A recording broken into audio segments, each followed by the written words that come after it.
Welcome everyone to Travel Tech 2021. Today you have our last day of Travel Tech. If the first time you're watching us, Travel Tech has been created last year. We expect to be the biggest event worldwide concerning knowledge created. And this year we're going to have 4 events. We start this year with Travel Tech US and Canada. The next one will be in May in Brazil and Portugal in Portuguese. In July we're going to have APAC. On September we're going to have Latin and Spain on Spanish. And we will finish the year with EMEA.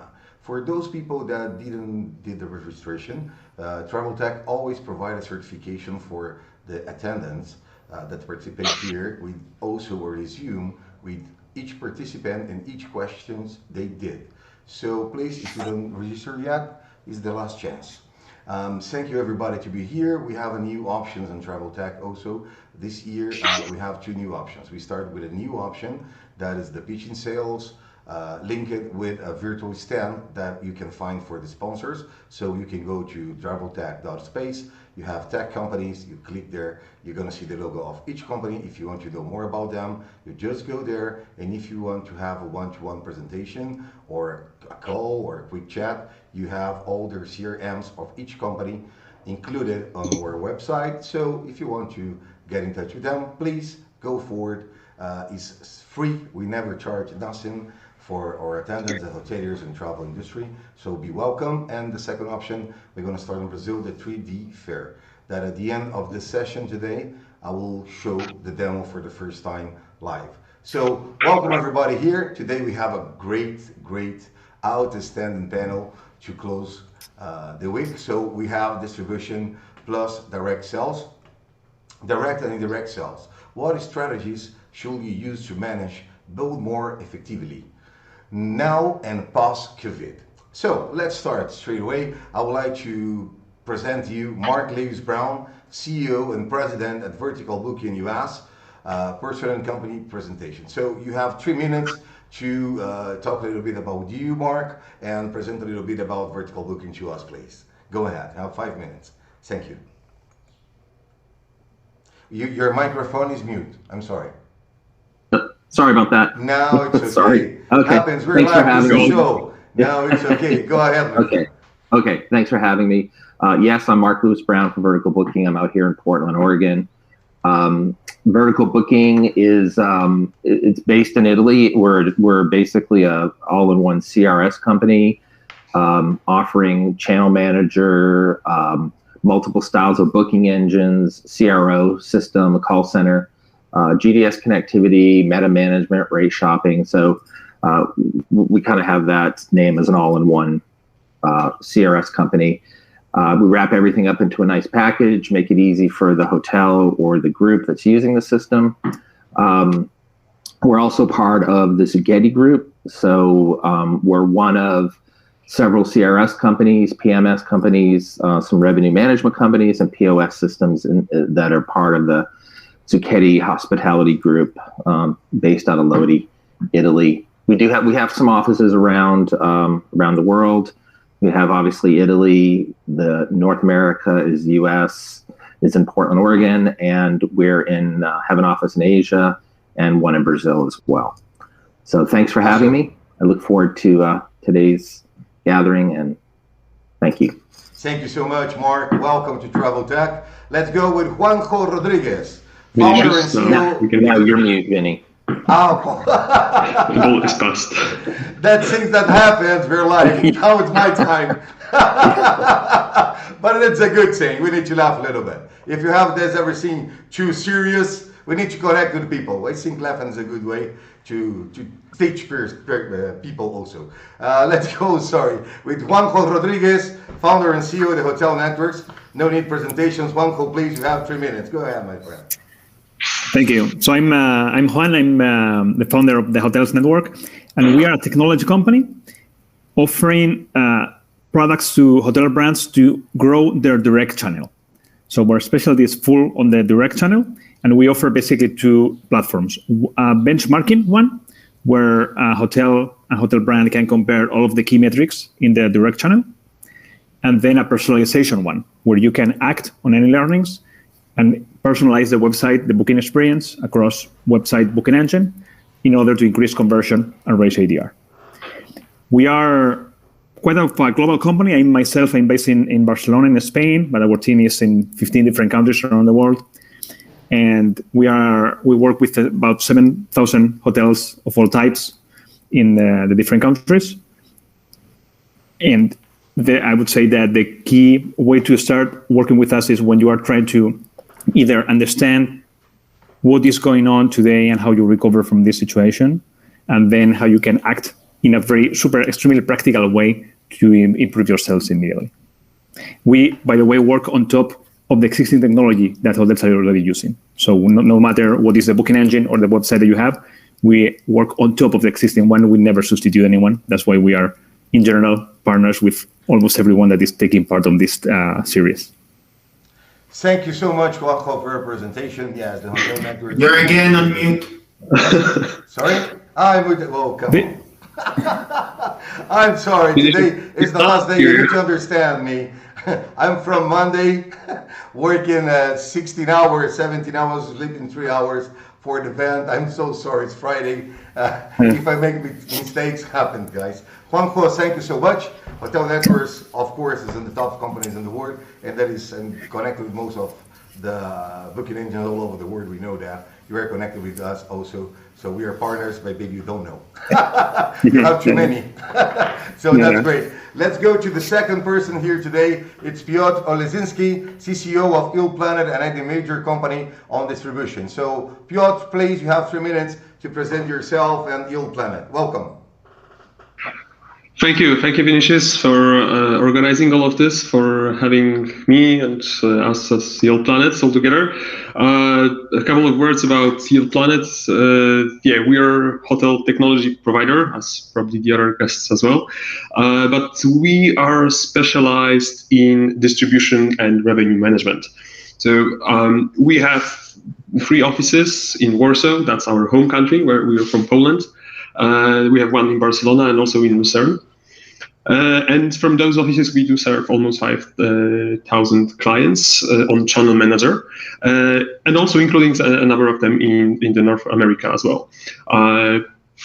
But we also have clients in more than 80 countries. We also do have more than 450 integrations. I'm always trying to make sure that I'm telling the right number because it changes so rapidly.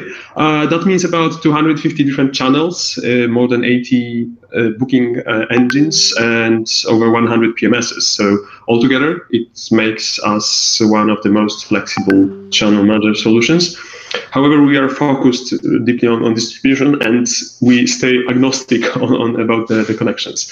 So it's like we really like to think about ourselves in this way.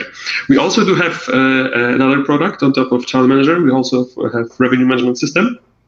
But since we're coming from the distribution side, it is a very unique product because it has Channel Manager integrated. It means that we can deliver recommendations directly to channels, not only some bar or room rates to the PMS. We can control not only prices, but also availabilities, inventory and restrictions, and maybe sometimes even close selected channels. And basically, we also can react real time to every single demand notification we can get either from the PMS or from the market. So we don't rely on any historical data or any scheduled reports. That's why this product is really unique. And yeah, I used to be a product manager of that revenue management system, but I moved a little bit more to the commercial side. Maybe not to leave the technical side, but actually to combine all of this, to be able to discuss both the commercial and technical aspects with our partners and our clients. Basically, because I really love hospitality, which I joined by kind of an accident, but about 5 years ago. But in this industry, you need to love it. If you don't love this industry, it's impossible to work with it. It's so beautiful and so tricky at the same time. This industry provides us so much of energy and sometimes stress, but sometimes good adrenaline. So I love. And a huge potential. Yes, correct. So Thank you, Piotr, for your presentation. Let's go with Darrah from VP of North America for Amadeus, another company that need presentation. I'm very happy today. We're closing the biggest companies for distribution all over the world, sir. Awesome. Thank you to have you here. Go ahead, Will. Great, thank you. So as mentioned, my name is Will Darrah. I'm the Vice President of Amadeus Hospitality in North America. My responsibility is I oversee all of the TravelClick legacy products, which fall into the following categories: our media solutions products, website design, reservation services, our CRM products, as well as our business intelligence solutions. So all of those are under my purview across North America. For those of you who may not be as familiar with who Amadeus is, so Amadeus is the largest hospitality technology company in the world. We're also the 9th largest software company in the world. Our market cap is $28 billion, which is about 5 times the size of our largest competitor. And our focus has really been in the airline space for many years, going back to 1987. And so we were actually formed by the airline companies for the airline ticketing software, or also known as the GDS. But from 1987 till today, so about 35 years in business. Over 51% of the airline tickets globally are sold through Amadeus's technology, in addition to baggage handling software, et cetera, on the airline side. On the hospitality side, it is fairly new. We have formed a conglomerate of a couple different companies. We own a property management system. We own New Market International, which is our sales and catering software, also known as Delphi, and Hot Sauce, which is a service optimization tool, and then the TravelClick legacy products. So our mission and goal is to really bring together a full enterprise stack or a suite of solutions to which a hotelier can have, one enterprise platform for an independent hotel. We obviously also support branded properties, both on the data intelligence side as well as GDS advertising side. And so really our products suit, all different customer needs. Happy to be here. Thanks for having me. Thank you, Will. Thank you very much for your presentation. And now let's go to a friend of mine, Alejandro Gomez Losada Rosso, an excellent expert in travel industry, and that is launching on travel tech.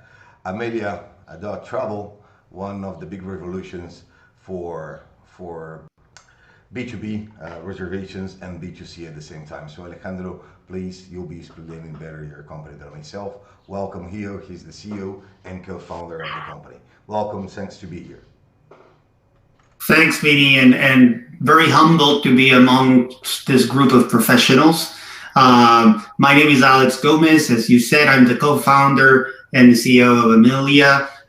What is Amelia? So we are a product and technology company that's building the first circular economy pass and travel, right? So what we want to do is really create this first of its kind travel marketplace where we advocate for sustainability, for simplicity, for transparency. We are really reshaping the industry from the top of the funnel, and we want to revolutionize the customer journey.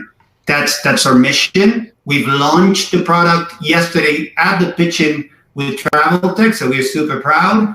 And really, that's what we see. That's what we're dreaming for the future, let's just say. So Amelia is basically the embodiment of our dreams and what we want to see travel be again, which is be human.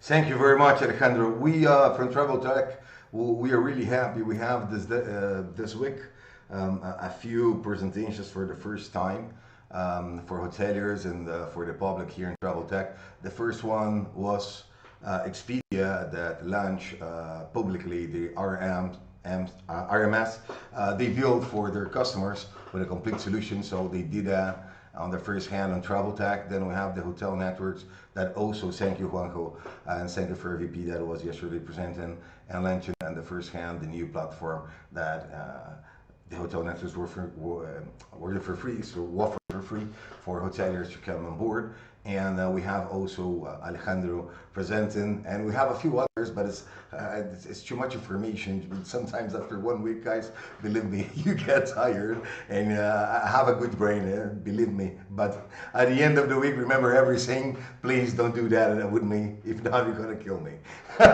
So for everybody that is listening to us, please don't forget that you can set your questions in the platform and on your YouTube transmission also. Why? Because Travel Tech is a unique place where you can have what I will say. You have the founder and CEO of the hotel networks. You have the VP of Amadeus. You have the CCO of Yieldplanet. You have the president of Virtual Booking. You have the CEO of Amelia. So normally you don't have the opportunity to make questions every day to them. So if you have questions after the first round of questions, write down. I will ask them, and they will need to answer. Nobody here can excuse and go say, I'm sorry, I don't remember. No, we need to answer. And then we're going to have the second round of questions. And the second round of the questions, and you also will have such possibility. So enjoy, welcome to the show, and let's spread knowledge for our trade together on those very difficult times. Here in Brazil, I'm based in São Paulo right now because I'm stuck here for 1 year and 1 month. And we have a very bad situation here. We're having more than 2,300 deaths per day. So we broke all the statisticals. They're closing everything here, and I hate political things. But in the moment that we leave, maybe Travel Tech is not for this, but I need to give a little message. Take the vaccine if you have the opportunity. If your country is doing that, go and do it. This will help us and come back to our normal lives, to come back. A lot of things will change, but to make economy come back again is a very bad moment for a lot of people. And also Travel Tech want to help on that. So let's go and let's start. I'm so sorry about this. It's something that we need to use this as also to show. It's a very bad moment in the entire world. So we are here to stick together. Everybody here can be competitor, but at the end we are colleagues. So Travel Tech don't have competitors here. Here we have colleagues. There is a big difference if you go to other parts when you pitch, when you do things. Here today we're gonna learn all of them. So all of us at the same time. So let's start the first round of questions. Guys, and the first one goes to Juanjo Rodriguez, founder and CEO at Hotel Networks. Juanjo, the pandemic has completely shifted the visitors' booking patterns. What actions can be taken or tools used to adapt this new behavior? I will repeat the question. Mm-hmm. The pandemic has completely shifted the visitors' booking patterns. What actions can be taken or tools used to adapt to this new behavior? It's all yours. Sorry for my pronunciation. I need to take one. Sorry. Yeah. So let me question a little bit the premise that the pandemic has changed completely the booking patterns. I think we don't know that yet because we are still in the pandemic. So who knows what happens when we get out of it. What I would say is that it has made the current patterns very unpredictable. What happens is that we really cannot take any of our previous knowledge and apply it to the current situation and make sure that we know how to react as hoteliers. So if what we have is uncertainty, not so much established change, then the only way to respond to uncertainty is flexibility, meaning that you need a range of tools and you need to be on top of the situation all the time to apply whichever tool is the one you need for whatever thing is happening. And let me be specific because this is very practical. Changes that we are seeing both more last minute and very delayed reservations simultaneously. Why? Because if the UK opens the market, then tomorrow there are reservations immediately for the day afterwards, which were not planned. But then we are also seeing many more reservations for the summer than for Easter, because most people can't travel yet. So it's really hard to get a guideline of this is where the world is now. I think we are in flux yet. So again, the answer is flexibility. And then what do I mean by that? You need the ability to respond as quick as possible to whatever happens. Let me talk from our perspective. Since we offer this personalization suite of tools, what our clients have been doing with it is to react in real time to the situation in the different markets. So if your market is opening, then you react really quickly by doing something, either by communicating, opening or close, by updating COVID measures, by promoting specific dates in which you know already that things can be opened. So instead of having a generic strategy that applies to everything, you have to be much more tactical and you use the specific things that matter in every one of the steps. By definition, it's impossible to give a recommendation to every hotelier because the local markets are so different. If you are in Spain, UK, or the US, it's completely different today. So the answer has to be generic, has to be an approach to it more than one single action to solve it.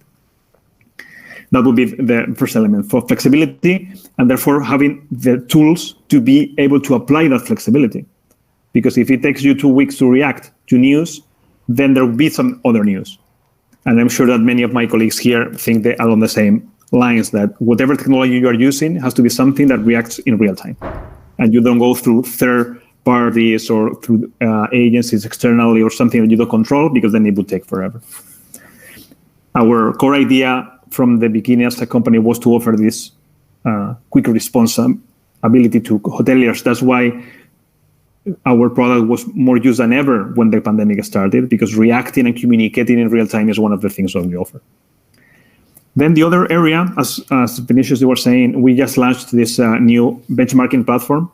So the idea of understanding where you are is the key one too. If there's a big change now, is that the trends don't matter. Your sales last year, no one cares about them because they're a zero predictor of whatever's going to happen this year. Therefore, what you have to be able to do is to look at what is happening in real time for others so that you can learn what is going to happen to you. So if you can benchmark and see, okay, this market is opening, either outbound. So for example, let's say UK has a plan and then everyone is starting to go, where are they going? Or the hotels in my market, are they already picking up demand or not? Should they be worried or not? In normal times, you know exactly what good means. In very crazy times, you don't know how bad you are or how good you are compared to others unless there's a way to make this transparent. So we are trying to facilitate this effort of you understanding, okay, this is a good metric given today's market, not in general, but really in real time compared to whatever else is happening. So if a market opens, you know it's opening.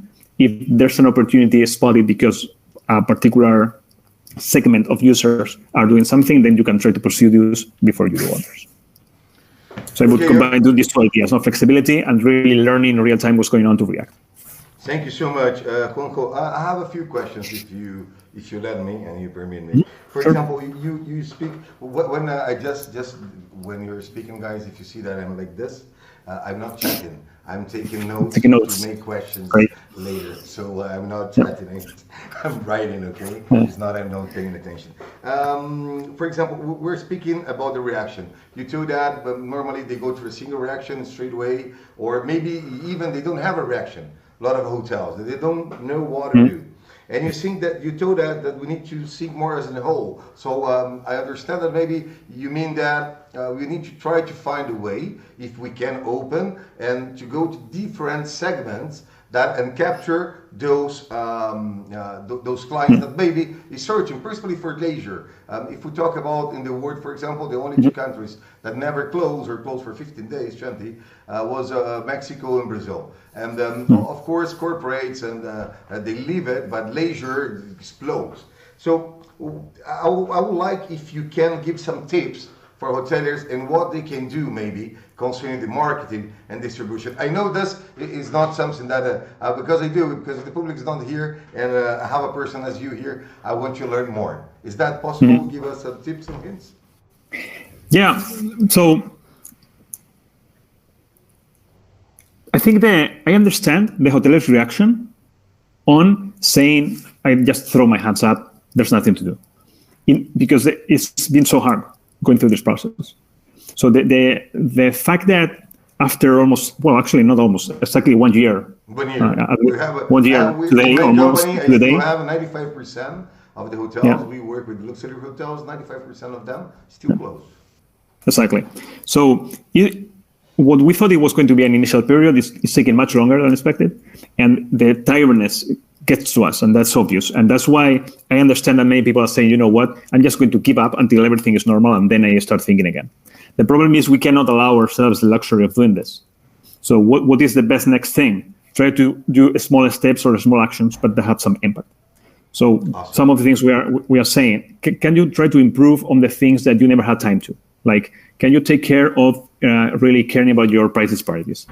So you have maybe your demand is not that large, but at least try to capture as much as that you can without giving it to third-party distribution. Can you implement campaigns for specific moments where demand will be there? And that depends on the market too, but can you do... For example, I can give a tip if you let me. For example, if you check on their PMS, for example, they can check the whole, for example, I'm looking for the season of summer or prime times, for example, doesn't matter if it's in north or south. What they can do also is check on the PMS what happened normally in 2019, 2018. Try to understand around, give 500 kilometers by car. That is the maximum that we know normally all over the world people travel to go to a beach. And maybe also, including in what you're saying, also use that as somebody said, SWAT is arriving and someone there. Huh? I'm here someplace. I'm joking. It's a joke, Juanjo. Don't be serious, man. A joke. Don't take that wrong. The tips here is that they can look and make a round and kilometers, and maybe use your tips to use that and also an ad, for example, for if they will or do some publicity to approach them. What are you saying? You think that is an also part that is possible, or you think is something you cannot do? Well, frankly, I would try anything. I wouldn't discard any idea on its face. I think there's a bunch of things you can try. And actually, we've seen a lot of creativity in hoteliers. We've seen a lot of hotels doing, for example, selling vouchers and gift cards. That's one thing we promoted and we were helping them do. If you don't sell the reservations, at least sell something that they can use in the future. Mm-hmm. The staycation idea has been very popular. And it has worked. It's never going to compensate all of the revenue you are losing for normal times, but it keeps people engaged, and that's what you want now. Or keep you alive at least. You're still alive. You can pay because I think most of hoteliers right now, that principally MICE and corporate around the world, they're trying to survive. At the end, maybe leisure depends on each area. We have leisure that they're really stuck, but we have other part of the world that leisure is blowing up for those that can be open. But right now they're chasing this. Juanjo, thank you very much. If somebody else wants to add something, please, you have the time. We don't have pitching today. If we pass a little bit of the time, we'll be okay from my side. But just if nobody wants to add nothing, it's okay. I move to the second question then. Juanjo, again, thank you very much. Thank you really very much. Let's go to the second question, and it goes to Mark Lewis Brown, CEO and President of Vertical Booking US. Mark, how can CRS companies assist hotels in managing their current book of business and help prepare for recovery? I will do the question again. How can CRS companies assist hotels in managing their current book of business and help prepare for recovery? So go ahead. You have 5 minutes. If you extend a little bit more, no problem. Please. Okay. It's your turn. Okay. Thanks, Vinny. I mean, what I have to say about the CRS really leads directly from what Juanjo is saying as well. We're one of the tools. The CRS is one of the tools that the hotels should be using for their overall strategy. Actually what we see is that a lot of hotels underutilize their CRS. So there's lots of pieces of the CRS that hotels just aren't accessing or using. And a lot of that comes from the fact that, once you get into a CRS, many times the hotels kind of set and leave it. They don't come back and have a look and see what's changed or look at the new options that are out there to assist with the booking trends. And It's kind of like when you get your phone, you don't follow up with the phone company later on to see what they've added on their mobile phone, or so it's they should open their relationship with the CRS and make sure they understand what's being offered and make sure that they're utilizing everything that's there. And obviously, it depends on the CRS company, right, and what you're buying from the CRS. But something that we've seen is on the channel manager side is that the hotels, currently don't use all the channels they could be using. I think it's average of 3 channels in our system and per hotel, and there's 300 options. So, and most of that does not create any additional cost on the hotel side. Some might, but it just depends on the CRS. So why not add channels, and open more distribution?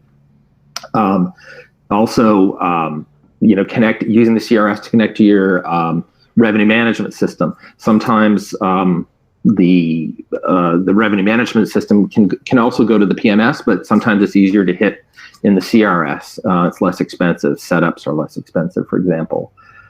CRSs that offer booking engines too, you want to make sure that you're working with the CRS to make sure your messaging during the booking journey experience, that it's clear, and using the restrictions and the cancellation policies to clearly get out the messages that the consumers are seeing, and also add that flexibility for bookings, using the tools to give the guest a more positive experience and feel more positive about booking. So offering a cancellation policy that's a voucher versus a complete loss, or even refunding completely, and just using the system to make sure you get that message out there.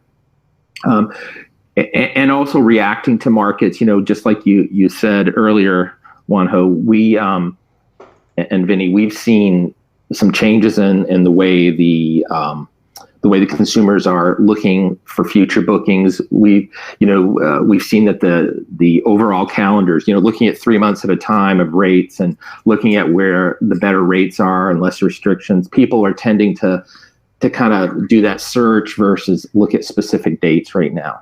So it's important that you have that ability to kind of give somebody that idea of the future, what it looks like in one nice picture. Instead of just checking every day and seeing how the rates fluctuate and the restrictions fluctuate. Your CRS too can also help with some of the current trends, and you can utilize the CRS for example, right now we know that seniors are traveling in the U.S. specifically, huge surge in senior travel. So make sure you're working with the CRS that you have to have some type of you have to address that. So whether it's in your messaging or in your rates, you should be addressing that the seniors are now the people in the U.S. that are in our market here that are vaccinated and they can travel, and they are. Also, example, you talked about some of the market changes. We have quite a few hotels down in Mexico. Well, Mexico had to do a real pivot from the fly-in market, which obviously was affected dramatically, to shift to the local market, and that's so and it was very successful. They actually had a lot of drive-in and in some of these big resorts, and you have to be able to shift around how you're managing that. You're selling it on your booking engines with the correct currencies and being able to manage all that. So your CRS can help with that. Other things that we've seen and that your CRS might be able to help you with is offering insurance. That's a big piece right now that we see, buying insurance. Stay now, play later. We've seen where hotels are, book your next vacation within 60 days, get a voucher for $200 to come back again in 6 months. GDS messaging is important too, because it's another channel. You want to make sure that, the GDS has all the same messaging that you're putting out there.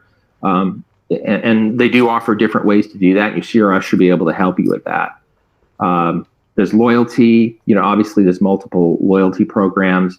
Right now they're hard. They're a little bit. They're harder to use because of the way the market's shifted a bit.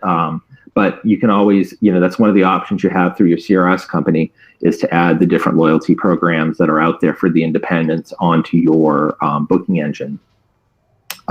One good example of how our CRS company can help you just happened with the new Google listings. Your CRS company should be able to help you with that. Most can. For example, we can. It's just part of the meta search management, and you should be able to reach out to your CRS company and get advice on that. I mean, there's lots of questions coming in right now about that. And then they basically they need to make sure that with the CRS too, like you mentioned, a lot of the hotels are closed. Well, most CRS companies have options to help the hotels with obviously they want to keep their booking engine open. They have to stay open booking wise for the future, or try to. There's also most of the CRS companies offer call centers, so you can at a lower cost hire the call center to answer your phone, make bookings, change bookings, but while you don't have a staff necessarily. So yeah, so there's lots of pieces, and I think the general messages is to just communicate. And most CRSs send out little I take a lot of notes. I got a lot of things. Well, you can go ahead and start asking. I pretty much. Okay, let's go. This is everything you said. I'm totally agree with you. There's a few points for hoteliers in the travel industry side, for example. I understood that the KPIs is most important. It's really important, even if it's a lot of the depends on the KPIs that you're looking for. Maybe it's not acquired, but if we look at the KPIs to understand the public that is traveling to my region, this is one thing from your just presentation that I think is really important to hoteliers to know that. If you don't know that, because you have no idea, you don't have even a tag manager on your Google for your website, if you don't have even that to know how at least your hotel is working, what Mark says is basically you need to understand what public is going to our region. So if you don't have this information, you need to hire a solution. So you have a lot of them in the market, a lot of the people that is here, most of them or all of them have this, not Alejandro, but yeah, has, and we have a lot of others. I think that I understand clearly. So right now we need to understand the public to see what is happening in different regions and analyze those KPIs and take decisions. I'm correct, Mark? Yes, correct. Thank you very much. I go to another ad that I will put myself concerning the flights, and you asked, yes, the flights is going great. That is a good thing. They reinvent. Mark, I totally agree with you. But we still have other countries that they still maybe zero flying or just emergency flights. So that is a good thing for North America from the first beginning. You understand the airlines cannot drop off for North America, only for urgency, but inside that used to work. So that was great. And here, this is one thing. So this is a question. And based on what you just said, I take a note here, and I saw that, for example, what worked most at the moment is try to create a strategy to our own country. Is that correct? And if it's correct, what do you think can be a good strategy for those that is looking for to attract their on the distribution side? I mean, the public from their own country, as we don't have too much or zero, depends on each area of the world, zero migration for tourism. Right. Well, I think part of it is the messaging, just like you were saying, and understanding where your potential guest is coming from.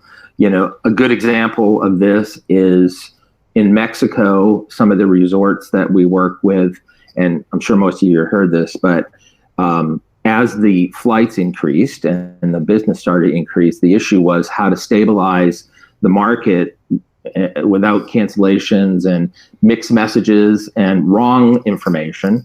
So what the hotels did is, when you fly into Mexico now, you before you leave and come back to the U.S., you have to have a COVID test at least 3 days before the arrival. The hotels are providing those, right? So, but the issue is and they're stabilizing the stay, right? So, and they're also guaranteeing you, many of them, that you can stay there until you're COVID negative again, right? So if you have to, sometimes free. So it's a guarantee. But the issue really comes to the messaging and how you get that message across, right? Awesome. So on your booking engine, and it just has to be, that message just has to be clear everywhere and consistent. And that doesn't necessarily, that's a local Mexican market, what they're doing there to stabilize it. And it's been very successful. I mean, Mexico is doing fairly well right now. Even they do have some restrictions on their occupancies and things like that, but they're doing much better than a lot of the other markets that we work with. Mark, thank you so much for that. I have just a question to understand. GDS, for example, I understand that it's really represented on North America and other countries. Depends on the country. Maybe GDS don't have an impact as they have 10 years ago. But it's a personal question. How representativity has GDS on the North American market? How is the piece of cake that GDS take out? You can answer it, and all the others that are here with us, Juanjo, Piotr, Will, and Alejandro, please, you can do it, and I'll move forward with the questions. I'm just profiting, having professional as you today, and taking a little bit more time. Okay. If somebody needs to rush, let me know, and I rush. But I want to profit. We have such a great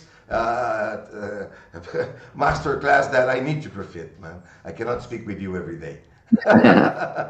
Well, I can answer that. I mean, the GDS is obviously a part of the distribution that needs to be utilized, whether it's corporate or leisure. And we're seeing leisure now, just like everything else, the leisure business in the GDS is increasing. So there are a lot of hotels, had this conception that they didn't have to be in the GDS, specifically if they're leisure, but now it's more important than ever, because just like everybody else, the travel agencies and all the distribution points from the GDS have shifted, and they're shifting, right? So everybody's shifting to do what they need to do. So it should be part of the overall strategy for any hotel, and here in the US as well. Thank you so much, Mark. Will, you want to add something? I do. So obviously, we own the GDS business from a data perspective with our agency. Yeah, well, I know that. Be sure. Yeah. So how is the GDS business doing? Good question. Well, so as Mark said, obviously on the corporate front and the negotiated account front, obviously that has been directly impacted on the business side. On the leisure side, we are starting to see bookings increase on that side of the equation. I think one of the really important changes that we've learned as a company is how do we help hotels truly understand how negotiating corporate business will rebound. And what we found is that many times the OTAs are trying to shift the business away from the OTAs by trying to create direct relationships with those corporate negotiated accounts, right? So what we're going to be rolling out probably next quarter, I believe, is a full transparency perspective of 100% of your corporate negotiated business. So we're actually getting the corporate negotiated business direct from the property management system, directly from the OTAs and from the GDS. So it will not just be a sliver of just the corporate business that goes through the GDS. You'll be able to buy a tool that tells you exactly how much corporate negotiated business is coming into your market, what your share of that business is, who's allowing their employees to travel and rebound faster, so that therefore hoteliers will be able to be proactive on how to approach that segment. Thank you so much, Will. Alejandro, Piotr, Juanjo, any add on this? If not, I move forward to the next question. I'm making too much questions. Those guys are going to hate me after the question. I said, we never come back to masterclass with Vinicius. Juanjo, please. I hope you come back, man. I will. Awesome. So let's go, guys. The third question goes to Piotr Olesinski, CCO at Yieldplanet. So, Piotr, how to adapt the distribution strategy to increase it unpredictable on the market. I will do that question again. How to adapt the distribution strategy to decrease it unpredictable on the market. Sorry. Mm-hmm. Yeah, thanks. You make 3 questions, don't you? You make difficult questions, and then I need to make questions to you guys, just to have a balance, you know? No, come on, man, go ahead. Sorry. Thank you. Sure. Yeah, thanks for asking the question. So I need, and actually I want to build a lot on what Juanjo and Marco already said, and that's probably not a surprise because we're looking at similar data, so it's highly likely that we'll draw similar conclusions. But like maybe there's one thing I would like to state as well is that the historical data is like, that's already kind of obvious that it's not that useful these days, and doing any kind of forecasting, it's also at least difficult.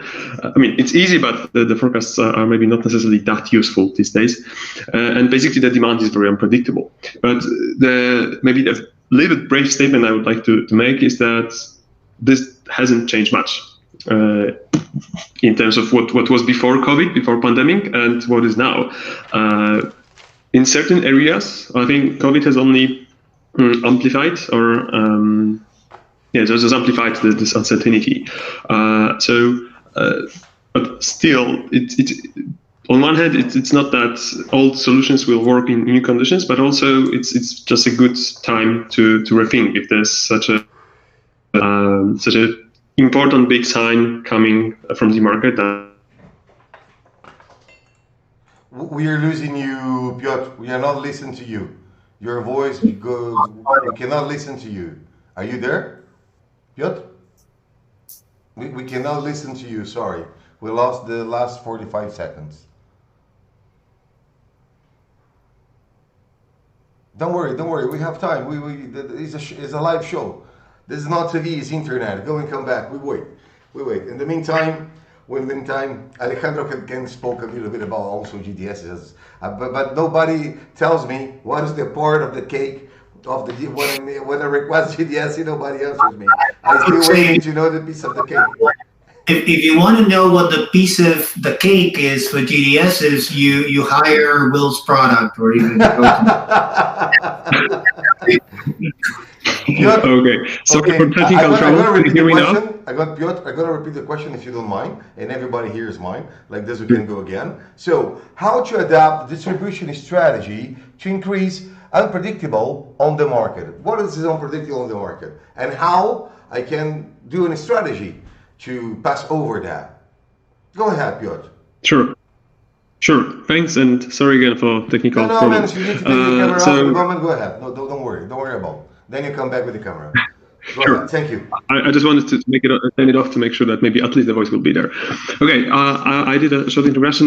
There are, let's say, 3 points coming to my mind I would like to take. First is that Amadeus should really focus on now. So, for example, looking at on our data from our clients, the reservation data we do process, we saw that there was a kind of a wall standing between the years. So the New Year's Eve was a kind of a wall, not necessarily allowing or like encouraging visitors to book hotels. On the other hand, that's what many different players and companies are doing. That are saying that there is a so-called not anymore a Wanderlust, but a Wandermust. So the demand will be there, but the very big challenge is that it's no one knows when it will come. So in terms of focusing on now, the most important thing to do is to really be prepared for what is happening now. And for this to happen, you need to do at least a couple of things. So one is that in terms of the distribution, having the longest possible distribution span and like basically available offers on different channels, that's a very important thing. So make sure that's like you're distributing your rates as much in a distance as possible. Then as also Mark already said, is the connecting new channels. It's also very important because diversification and like also being open for new opportunities. That's something you need to do. And last point in this bigger point focusing on now is that the forward-looking data, for example, some market intelligence data, and also pickups are currently very, very important. So you need to be able to spot them as soon as possible and react as soon as possible, because as probably that was Mark or Juanjo already said, that there's no such a thing like a luxury of analyzing data slowly and reacting this after a couple of days. Then the second thing is the automation. Coming exactly out of the previous point is that, especially with the limited human resources and also shorter booking window, there's less and less time to react. So on one hand, you really need to automate whatever is possible. So any repetitive manual processes like reservation import, yes, that's right. There are still some hotels doing this manually. So this should be automatized, because like if we will be focused on those things, you won't be able to see the demand coming bouncing back. As well, price changes. That's something which can and should be automated.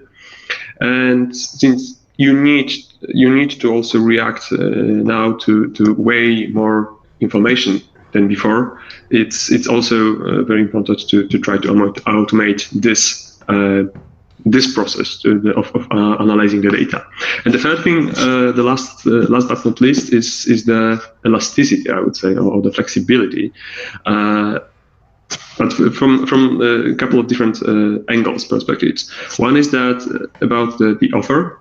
So, for example, what some of our clients are doing in Poland, and Central and Eastern Europe especially, is that they're coming up with something that they like to call a very elastic offer. So they're very open with the communication, again, especially on the website, that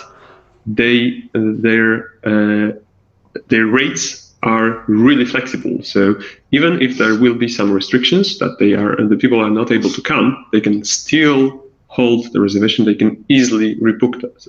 So being very elastic in this just helps to attract people still to make the booking, and also keep them at the hotel, maybe just come later.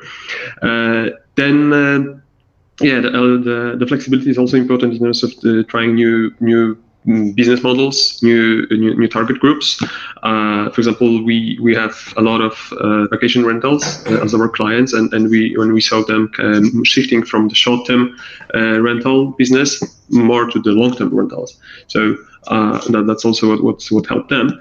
And as already Mark said, that trying new things out really is again important, because basically it's again about it's maybe it's strange, because that should be an answer of how to deal with unpredictability. But the fact is that you need to live with this. You need to know that it's there. It will be always there.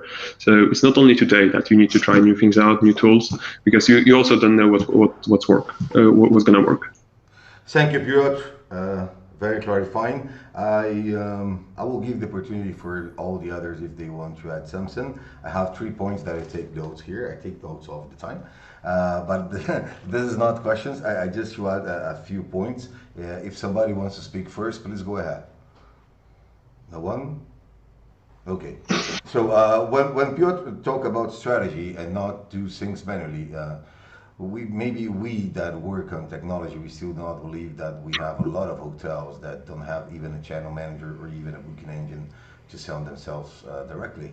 But we still have websites where you go and you're going to have like put your name here and we'll come back to you. No, if the person goes to your hotel, you need to have a booking engine to do the reservation. And also the manually is one thing that is very dangerous. For example, even if you have a hotel of 30 rooms, let's spoke for the ones that have small or 20 rooms.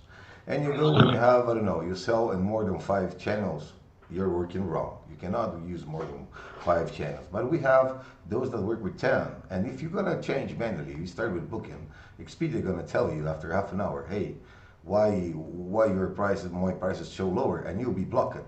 And maybe your operator do the same. They have rate shoppers at hotels, have rate shoppers also. So it's very important to use a channel manager. It doesn't matter the one you choose, but you need to use one. That's the main base, and stop doing things manually. Second thing is channel strategy. Normally, what hotels do, most of them, we have a standard rate.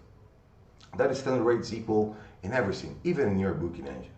And then you can do a discount. I'm gonna say, for example, you have a long stay of 3 nights and you give a 15% and you put 15% on your channel, on Booking, on Expedia, on the tour operators. That is wrong. That is wrong the first beginning, because when you do that, you don't have a strategy. And then you can come back and say, no, you're wrong. I have a strategy. I have a strategy based on revenue management. Okay, great, but you're not looking for your profit. We are looking for the RevPAR and said, oh, I sell 2 million. That is brute. It's not very liquid. You need to take taxes. You need to take what you pay for those OTAs, tour operators, agencies. Then you need to take all the costs that your hotel has. How much money you get. That is the most important thing. And to make that money comes in your pocket, you cannot have a straight line of offers. You need to, if you are selling 40% of your hotel with a channel that charges you 30%, stop it. Give him the standard price. Go for the ones that charge you between your channel and the channels that go to 10 to 20%, and put your offer there, and in a way that you make money and you make the flow of the client reservations goes to your hotel. Remember, for 2006, I'm on this industry from 2004. I work for airlines, I work for TravelClick, that right now is Amadeus. I work for Ristel from Natuza Group, and after that I opened my own company. But if you want to make money, it doesn't matter if we're COVID or not, you need to have a strategy. Stop flat strategies. And the third point that Piotr talked about is it will be Airbnb again. But right now we have a lot of hotels that said, oh, Airbnb is my enemy. No, they're not your enemy. It's just a new channel, different one. You cannot sell for a single night. Just do a package. 4 nights, 7 nights, 15 nights, and you're gonna sell like water. You'll sell a lot more than those. But if you're not there, you feel them an enemy. So now you need to sync that Booking and Expedia has, for example, other 15 OTAs linked. So you don't have any enemy. It's just about the strategy. Piotr, if you want to say something, go ahead. Yeah, maybe one additional remark on top of what you said, because I agree with with all the things you said, is that hoteliers, they need to remember that OTAs are mainly to get the customers first time. So I remember that was probably the someone from Expedia telling that the first booking from the OTA is a great success, but the second booking from the exact same OTA made by the same person is not a success. Is a mistake. And you need to, but we can get. We have time. I will take this in the other second round of questions. Let's go with the last. No, not the last. Will Darrah is the next question. I am assumed, yes, I'm correct. Will Darrah, Vice President of Sales, Americas at Amadeus. William, how will hoteliers maintain the edge direct channels gained during COVID, with guests calling in questions and booking on the phone? What should hoteliers do to try and retain those direct bookings? I will repeat again the 2 questions. How will hoteliers maintain the edge direct channels gained during COVID, with guests calling in with questions and booking on the phone? First question. Second one, what should hoteliers do to try and retain those direct bookings? It's all yours, Will. Thank you very much to be here. Great, thank you. So this is an interesting statistic. In 2020, it was the first year that brand.com and direct channels beat the OTAs. That's a pretty interesting statistic.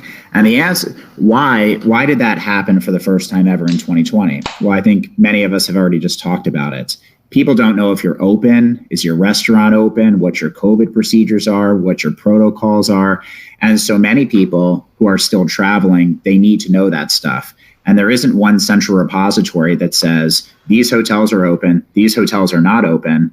These hotels that are open don't have restaurants open, or they have limited service offerings. So really every single hotel is kind of communicating on a hotel by hotel basis, which isn't great for the traveler, which is causing call volumes to go up substantially. And so, we've definitely seen a spike in terms of call center bookings across our hotels. The other piece that we've seen sort of a surge is this whole theme around guest communications, right? So the CRM tool that we have, or CRM tools that are out there, how are you interacting with your guests? How are you sending out guest communications to them, letting them know that you're open, you're closed, what's available, just so that you don't have a fragmented experience of somebody who's maybe stayed with you in the past, and then you're not going to be able to deliver on that same experience in the future. I've traveled during COVID. I've gone to Mexico twice. I've gone to Boston. I'm in Philadelphia now. I live in Arizona. I actually haven't stopped traveling. Now. I'm really jealous. I haven't stopped traveling. I moved from home for 1 year and I have 2 kids. My wife is the CEO of the other company, and the 2 kids that turned me crazy for 1 year. I love my family, but I need to travel.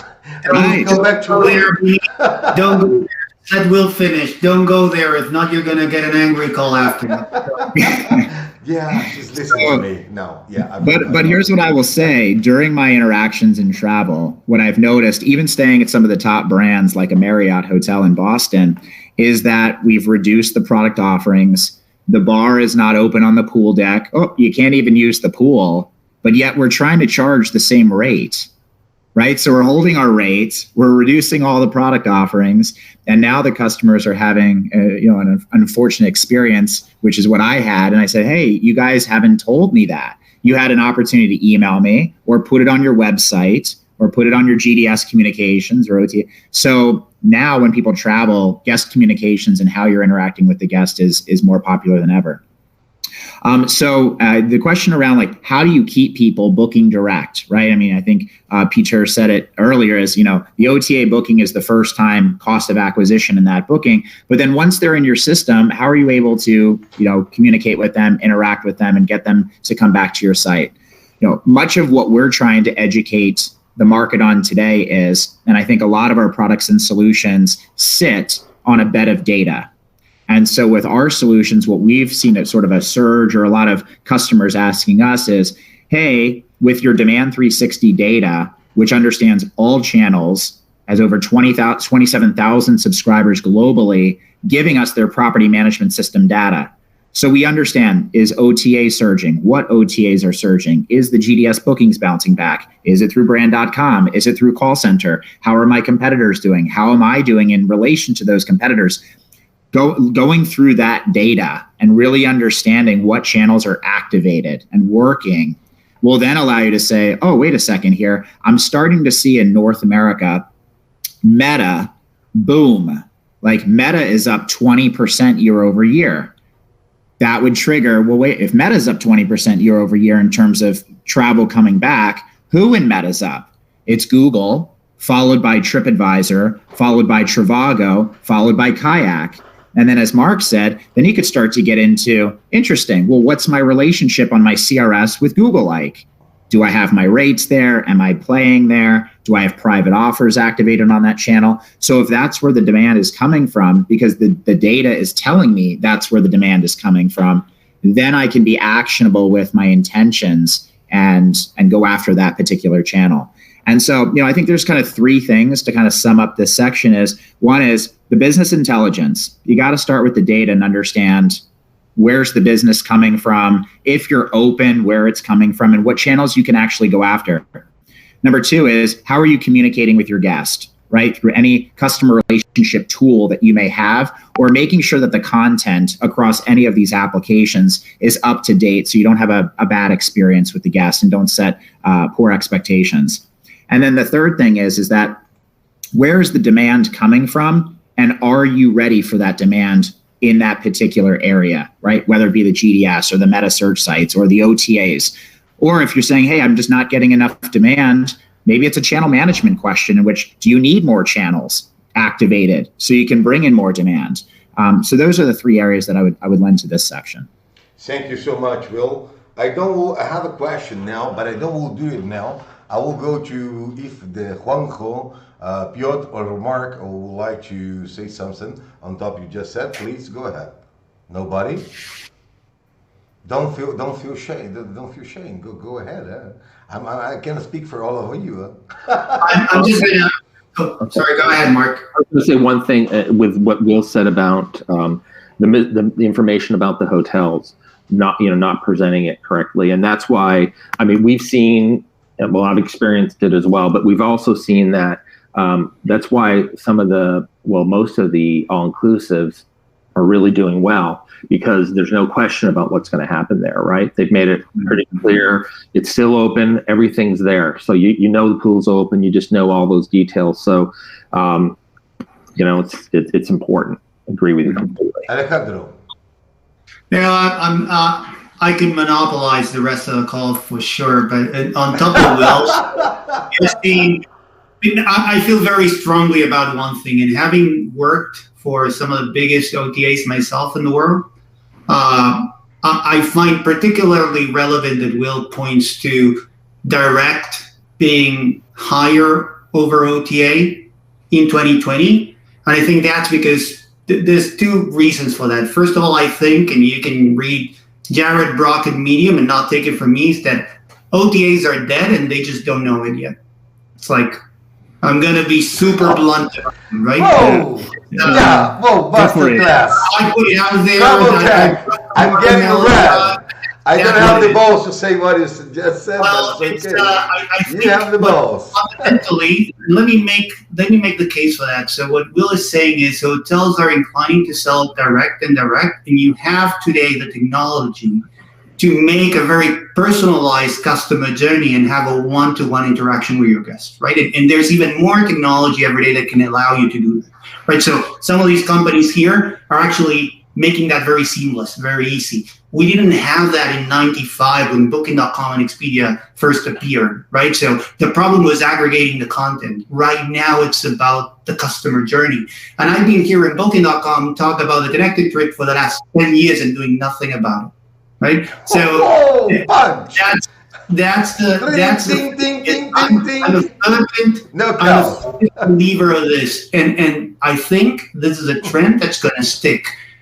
Direct will be higher and higher than OTAs for the next couple of years, and that will continue to be because travel is. I agree with you. For those hotels that do the correct thing during the COVID. Actualize, you start working with their correct CEO, you start working with the correct ads, understanding what is the public, where they're coming from, what public buy through Facebook and what they buy to offer the correct offer for the direct public, they will increase. And normally the best hotels that I know that has been managed by myself. I'm sorry, but you can have 35% direct reservations.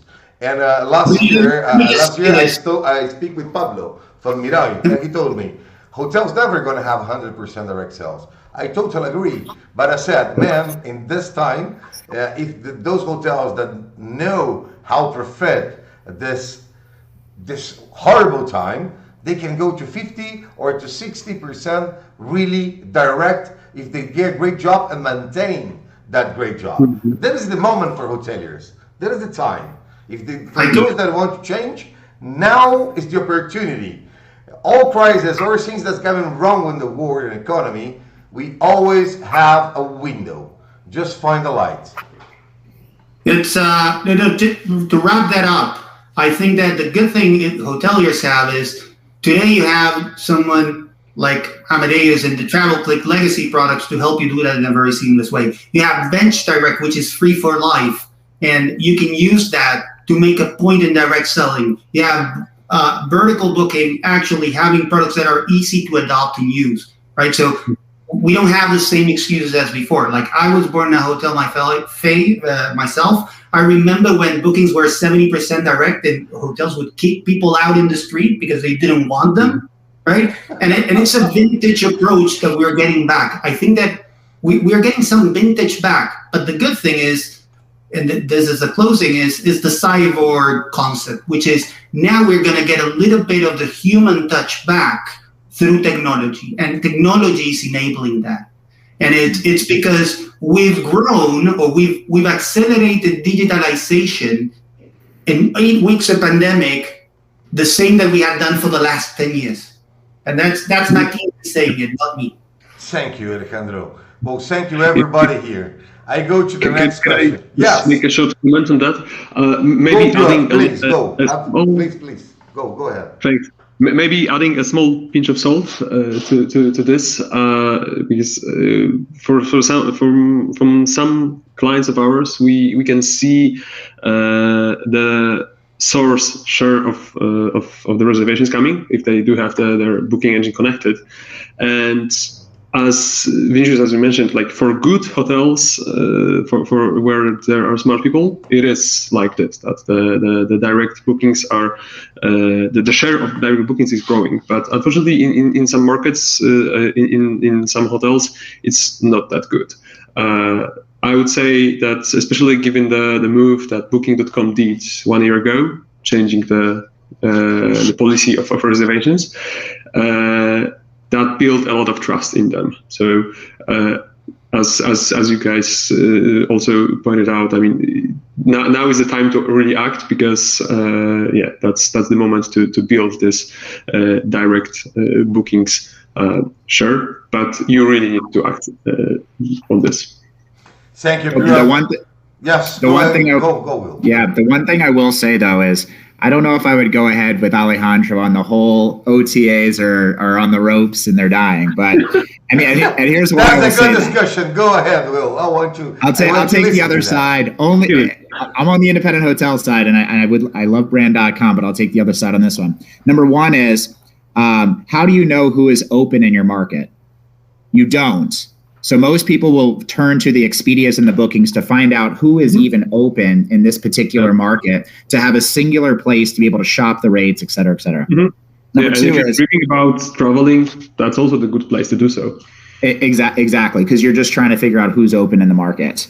The second one is obviously the TripAdvisor Plus, which is now trying to morph their demand model yet again, is trying to come up with a membership That fee, question, right? Will, is taken here. It's Google plus TripAdvisor that I will do at the end of this first round, because I want to put all of you on the wall. What happened with Google and how this affect TripAdvisor is changing their model, and how that will affect OTA. I have this question noted. We'll table that one. And my last point, which was just something that I was at a conference in Las Vegas probably a year or 2 years ago now.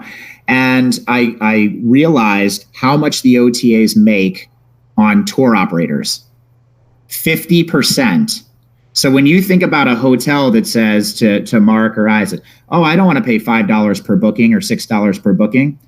In Hawaii, when the helicopter tour is $300, Expedia makes $150 a booking. Whoa! Now, if you compare that to a 20% or 15% on a $200 night times 3 nights, they're making $60 on a hotel booking and $150 on a helicopter booking.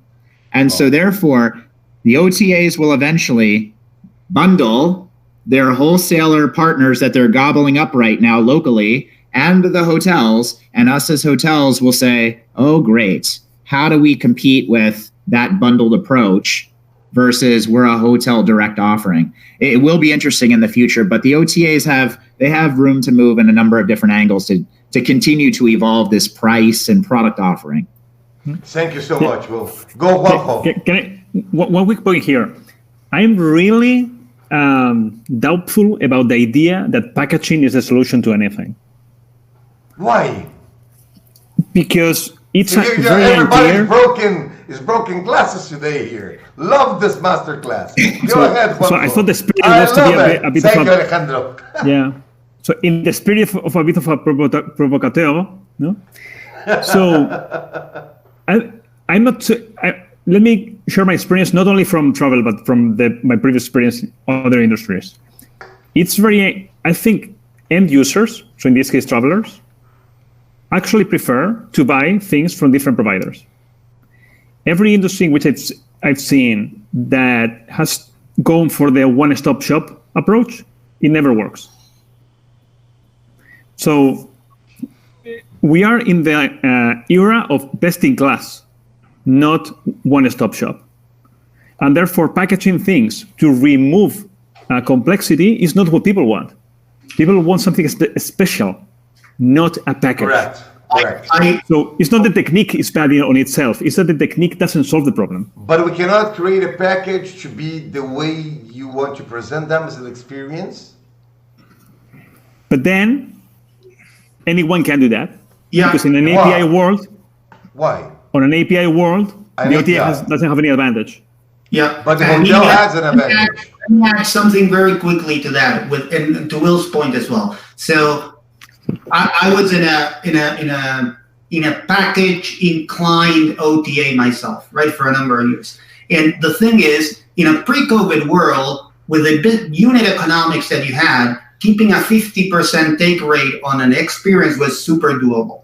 I think that post-COVID, that will be severely challenged. And there's a very good opportunity for small companies, and I'm not talking about particularly about Amelia, but about other companies to really solve the problem, which is top of funnel, really give experiences and create more of a marketplace solution and create more circular revenue rather than one big player keeping 50-60% take rates, because some companies will not be able to sustain that, right? So they will just disappear because they're gonna go broke, right? So I think the problem is that intermediation so far has been unchallenged, right?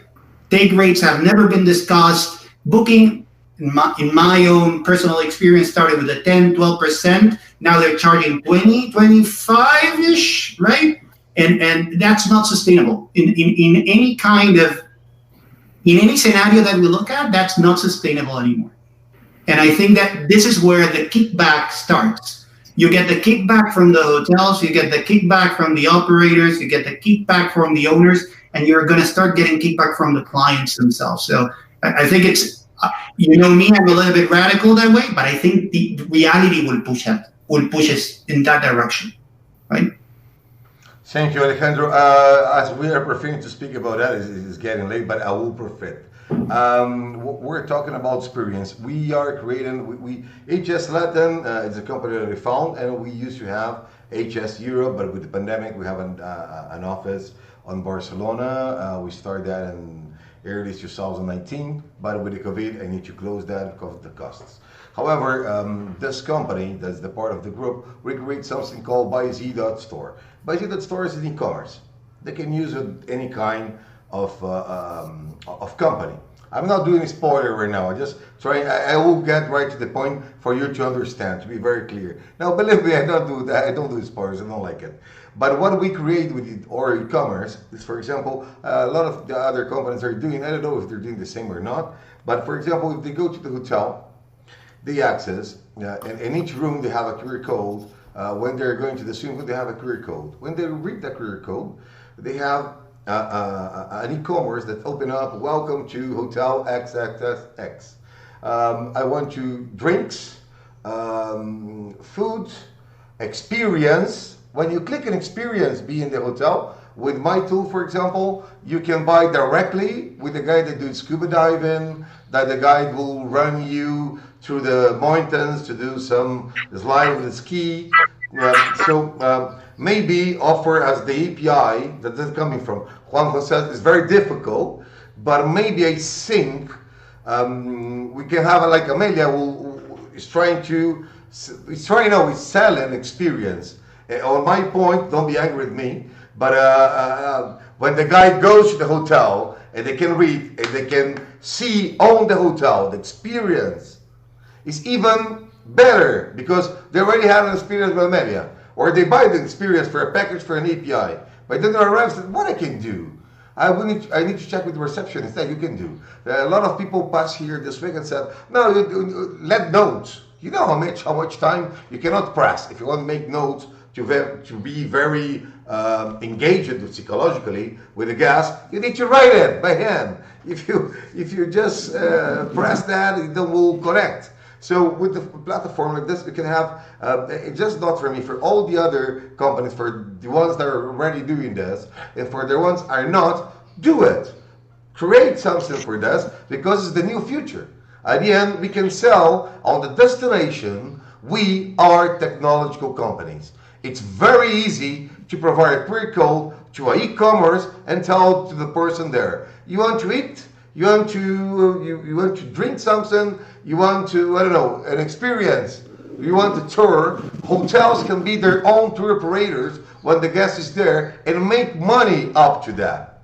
That is a point that a lot of people don't think and don't see it. It's necessary that hotels see this, because you can make a lot of money in commission. Of course, if we're charging, I don't know, $100, you don't expect that, okay, you're gonna have $98 and $2 for the scuba diving guy. No, that will happen. You cannot provide $2 for the scuba diving guy. But I hope you understand my point. Okay, let's go to the last question for the first round. Alejandro Gomez, Losada, CEO at Amelia. Why will clients buy from your post-COVID? What are their drivers? Top reasons, please. I'm going to repeat the questions. Why will clients buy from you post-COVID? And what are their drivers? The top reasons that will make those persons buy with you.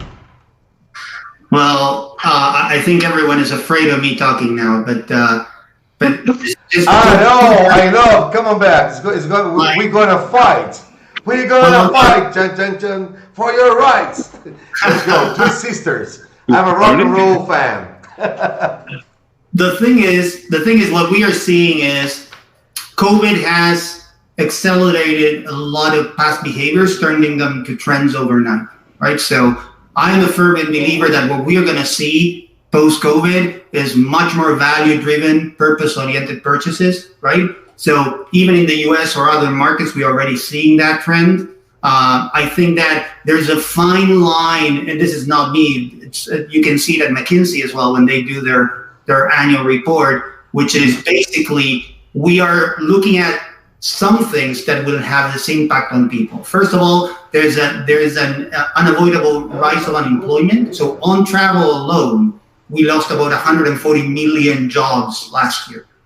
And we have to start from the point that 1 out of 10 jobs in the world is supported by travel, right? So that impacts your pocket, as simple as that. So I think that travelers have moved to domestic, as Mark and Will said, right? So the importance of you showing that you are traveler-centric and that you're security-driven for the traveler will be key. So communicating that, making that part of your message should be at the top of your priorities, right? Because that's why people are going to buy from you. And I think people are going to start buying more and more from companies that are purpose-driven, right? So even before COVID, we didn't have an example of that. So remember Greta crossing the Atlantic in a boat? Then that made airline bookings fall 20% overnight, right? So if we take that as a cue, COVID is Greta on steroids, basically, right? And I think that will have a lasting impact on customer behavior and customer top of mind. And the thing is that most of our, let's just say, intermediated distribution models in travel are not ready to cope with that. Really, they were just thought out to aggregate content and behave like travel supermarkets. And the thing is, if you look at a supermarket today, I'm thinking about you guys in the US, like Costco or Walmart, they have shifted into not being a supermarket because people don't want the hassle, don't want the problems, don't want the risks associated with the traditional or the prior supermarket experience, right? So I think there's going to be things that hotels will need to do as, first of all, completely or adopt digitalization as fast as possible, enhance the guest messaging from start, work from top of funnel, really focus on your direct sales strategies with clear messaging as to what's open, what's not, like Will couldn't enjoy the pool in Mexico. That's a bummer, right? We don't want that happening again. I think that we're gonna see in days what the travel industry couldn't do in 25 years, right? And whoever doesn't take that as basically part of their strategy is gonna go the way of the dodo, right? And I think the travelers, you have to think that travelers will start having maybe less disposable income for the next couple of years. So travel will not be a top priority. So if you do travel, frequency will be lower. Spend can be the same, a little bit higher if it's purpose driven, but if it's not, then all that disposable income will be targeted to some other kind of expenses, right? The focus will still be on health and hygiene. And again, they will favor companies that take care of them and that also have something which I think is super important, which is this vintage approach of recovering the human touch in travel. Like, we cannot go back to what happened in the early days of the pandemic, which was I bought something from a vendor, basically, and if I had an issue, I wanted to contact them, and there was nobody at the end of the phone, right? And that really exposed the current travel ecosystem. Either that, or you had two big brand names fighting between each other because they didn't want to own the responsibility of the traveler being stuck in an airport in Denmark, right? And I think people this time will keep that to heart and to mind. They will remember that. And they're going to buy from people that they think will care about them first. And that, first and foremost, start really walking the path of hyper-personalization. Really, it's what's best for me. It's not what's best for the pricing algorithm on the front end of an OTA. It's what's best for Alejandro when Alejandro travels for work, or when Will is digital nomadizing his life between Phoenix and Philadelphia in Mexico, or Mark going to HQ in Italy, or Juanjo visiting his team in the US. So I think that's super critical that hotels start really being the let's just say the orchestra directors, the owners of that experience, and that is done through technology with the companies that you see here. Thank you so much, Alejandro, for all the insights. I don't do comments right now. We are I take too many time making questions, but we have a so great panel. I will profit it. If someone have a meeting or something, try to cancel. Sorry, no, I'm joking. But you're very transparent with you. We finished the first round of questions. We don't have questions for the public, but maybe I'm making too much questions. But I think that is something we need to talk about. Maybe not right now. What I will propose for all of you, I need you to tell me yes or no, because we're a democratic event. I go to each question that each of you have to respond, and I don't do any comments. We don't do any comments. And at the end, we expand the list 15 to 25 minutes speaking about what Google did 40 hours ago, what TripAdvisor did 24 hours ago, and how this, you think, will affect all the OTAs, all the marketing, all the Google ads. Wow, that announce broke, or don't broke, that didn't broke. It's like, what was a big change. You think, if you agree, just make it okay, and I move forward. If you're not, everybody's okay. Alejandro, yes. You will, yes. Mark, yes. Juanjo, yes. And you, Piotr, yes? Yes, okay. As well. A little. Why, man? Come on. You want to say something? Go ahead. What happens? Why? You have no answer for that, so I go to the next question. Okay, let's go. Let's start with Juanjo Rodriguez, founder and CEO of the Hotel Networks. Dear Juanjo, based on your experience working with hoteliers worldwide, each areas have proven to be the most effective ones when aiming to grow direct bookings. I will repeat the question. Vinicius, I think we've covered this already, no? Because we've been talking about this quite a bit. Yes. I think we can move to the Google thing straight away if you want. I think everyone wants to discuss Google now. Yeah. Okay, everyone wants to discuss Google. Sure, everybody's okay to go there, because it's going to take half an hour about talking about this. Let me add one thing so the guys in the US can pitch in as well. But then the other piece of news that was released, 30 hours ago, was Kayak launching a soft brand for hotels in the US. That has no sense. I'm so sorry. Someone can explain that. That have no sense. Happy man, because Has no sense. Kayak has a brand, a soft brand, has no sense. I'd be happy to. Kayak South Beach. Okay, let's go. Let's go to the point. We forget all the other 4 questions. Once more, what you killed me.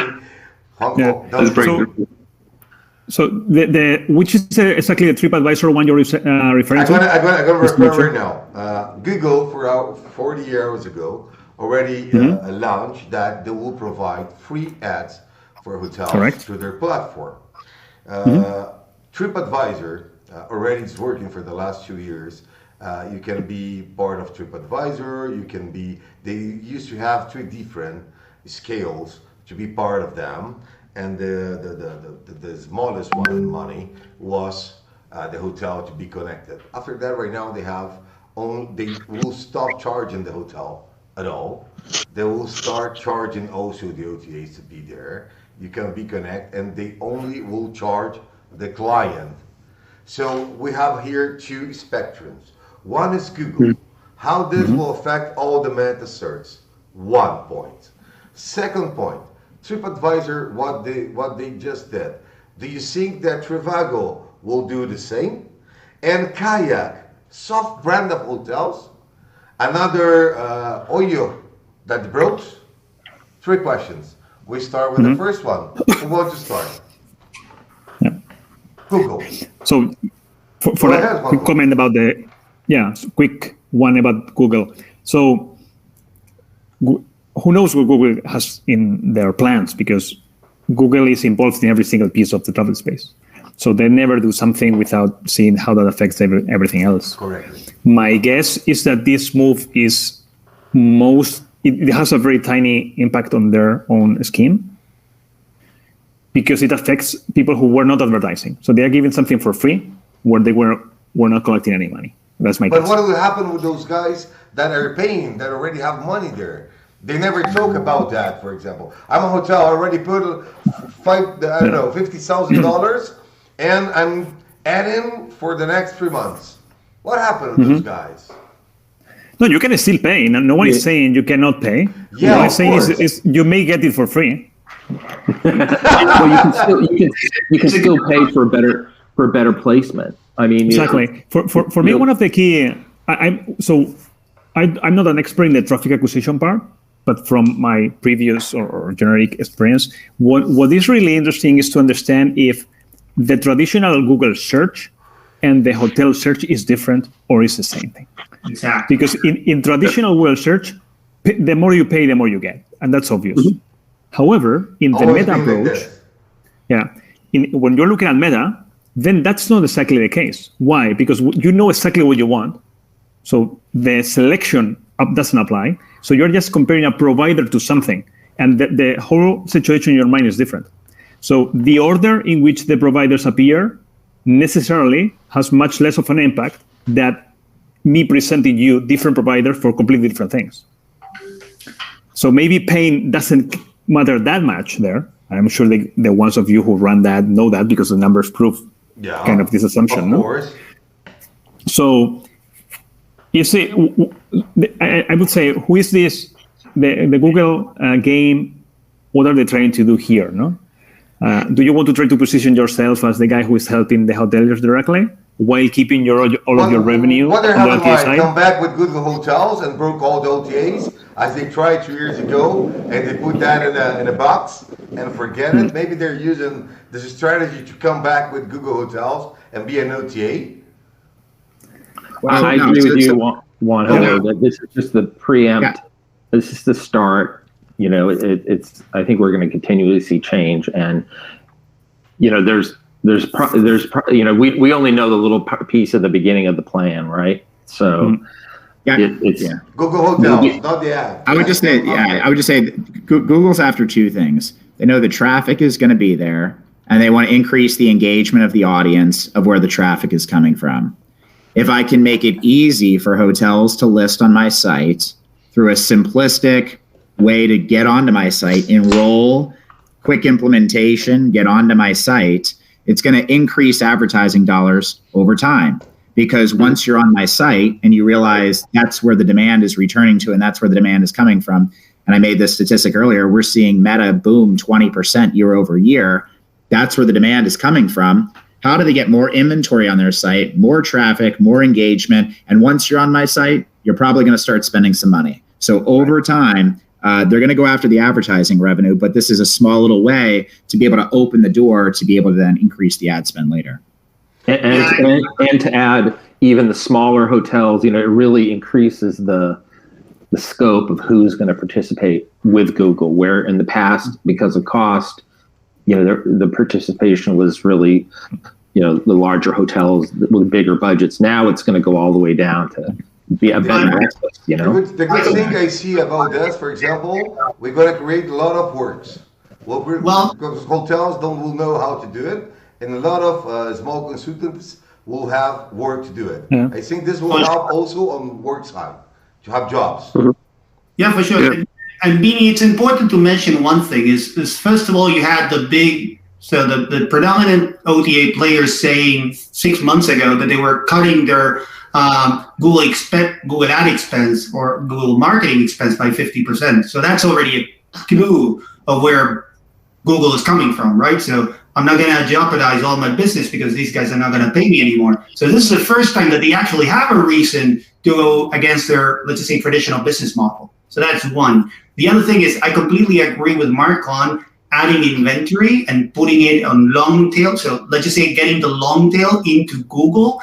And if you put it on Will's data as Google being the highest meta, because it's the meta of metas, right? So that's Google, and they're growing 20%. The other thing they're seeing with worry is that the trend is that people are actually jumping Google directly to some of the channels for, let's just say, retail. So now when you want to buy something, you don't go to Google anymore. You go to Amazon, right? And they think that travel is on the same path. So if they can get the product into Google, they're looking for people to go to Google, right? So I think that's a strategic move long term.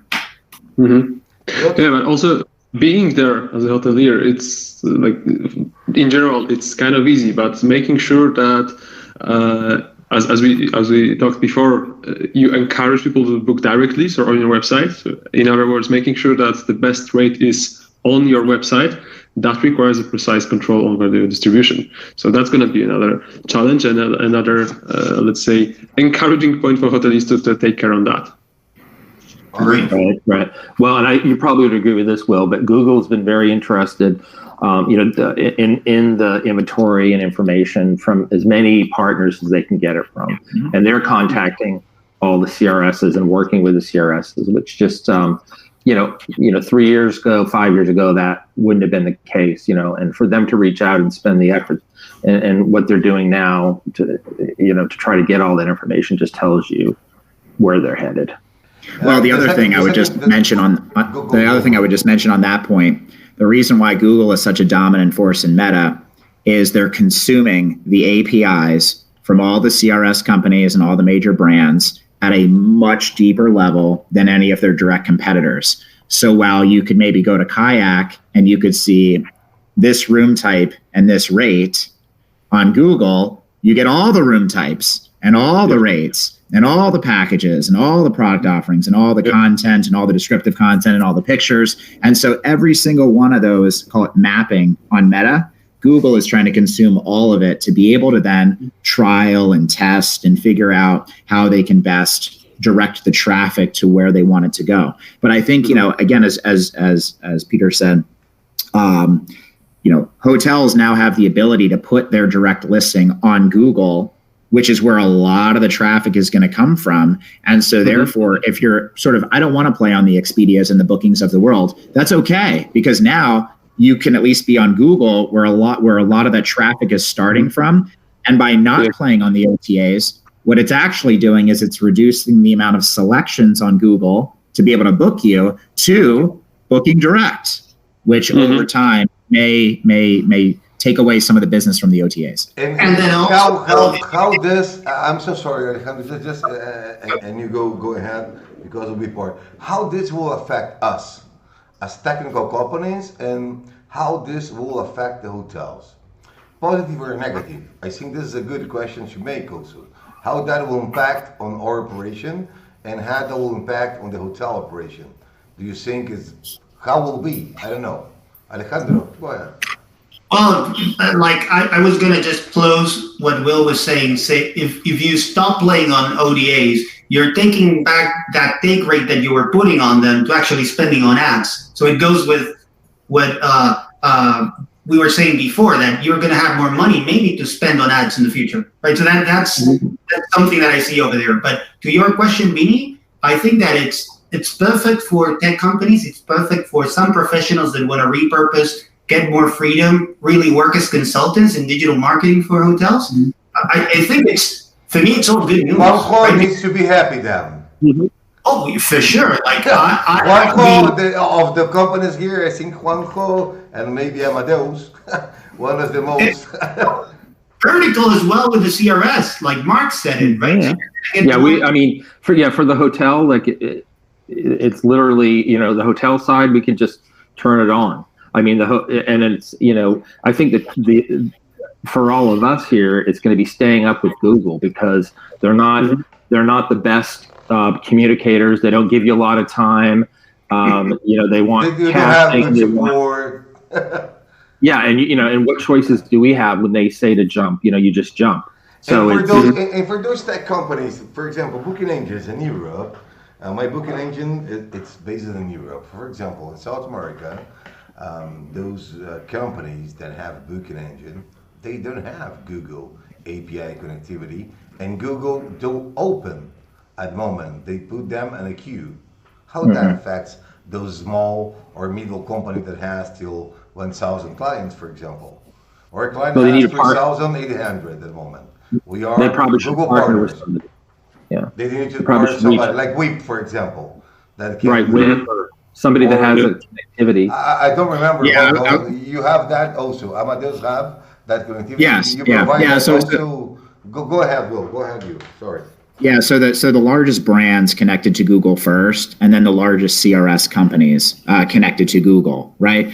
And then if you look at some of the other metas like the TripAdvisors and the Googles of the world, they're allowing the ability that you could now just go onto their site and connect. But when you do that, that's now another channel you have to manage versus potentially just managing it within your CRS and having one connection be out to all the different sites that are out there. And so, we've had the connection to Google for a while. Mark alluded to the fact that you're seeing Google consume a lot of that API. I think one of the most interesting things is the second point will be is how much money each CRS will have to spend with Google to be able to create further connectivity. So I'll give you an example. Private offers. Right? Marriott has private offers. You go to Marriott's site, you can enroll and unlock a better deal, right? Well, they also have that on Google. We have private offers on Google as well.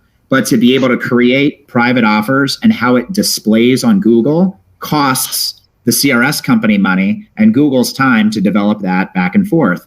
Now, not every CRS company has private offers as a piece of functionality. And two, if they have it as functionality, have they connected it to Google, right? So every roadmap now of every CRS, are they playing with Google? How much money is allocated by these CRSs to build alongside Google to push this direct booking path forward? That's, again, one of our focuses as well.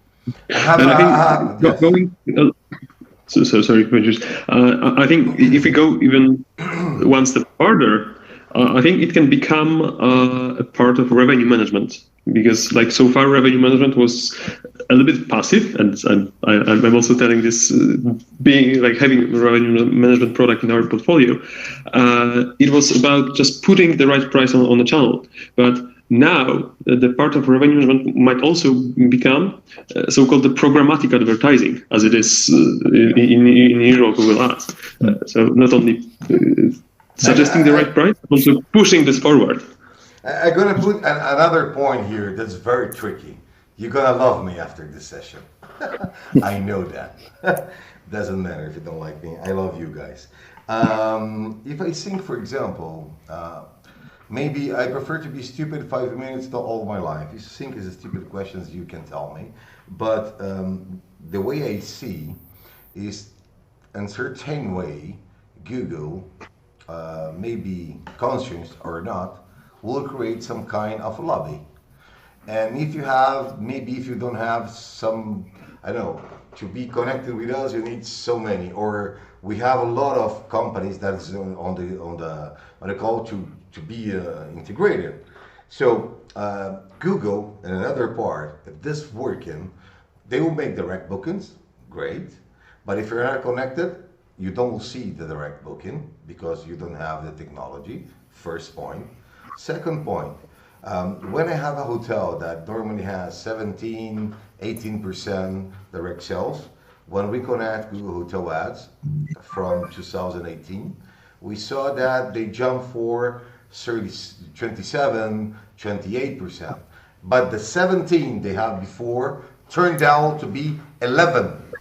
And they also pick a good part of that. Right now they say that it will be free, as we were saying. It's not free. We pay 10% for them, for example, in our part. Do you really think this will create a lobby, or maybe make the other companies in different geographical zones with the change that we happening in the market, but this situation will make those broke because they cannot sell or make them lose clients? If you think it's a stupid question, please go ahead, tell me. It's a stupid question. I would just say that Google has sort of an advisory board, right? On that advisory board is the major brands, big CRS companies like Synexus, ourselves. Mark, I don't know if your company's on sort of, there's like a Google advisory board. When they want to roll their product out, they're going to reach out to the CEOs of these companies and say, hey, you've got 7,500 hotels. Can we roll this functionality out to these specific markets? So, I mean, they do take a phased approach before they roll something out, but they are constantly trialing and testing with the major brands as well as the independent CRS companies to try to figure out, what's going to work best for the hotels. Yeah, and I think some of those companies that you're talking about, there's certainly ways to partner and get the information.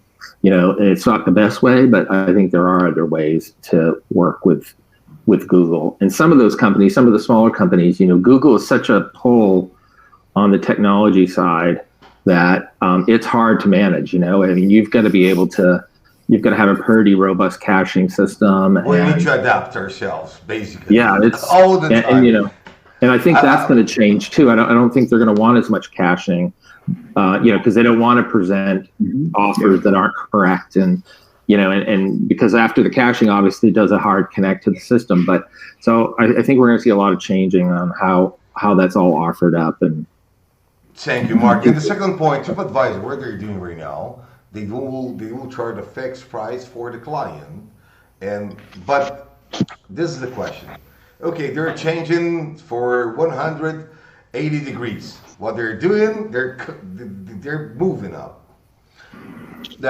What I see with 17 years working in distribution, development, and being a specialist in a strategy for sale, is how even if they make the client pay $50, $100 a year, they told it will be $99 for the client, but how they will make the hotel. This for me is the worst side, because if you have a booking engine, everybody that have a booking engine needs to know this. You tell the client, you need to have your best price in your booking engine. I don't want to. What do you do? Because it's the same thing. Okay, I giving you for free. You connect direct on or TripAdvisor.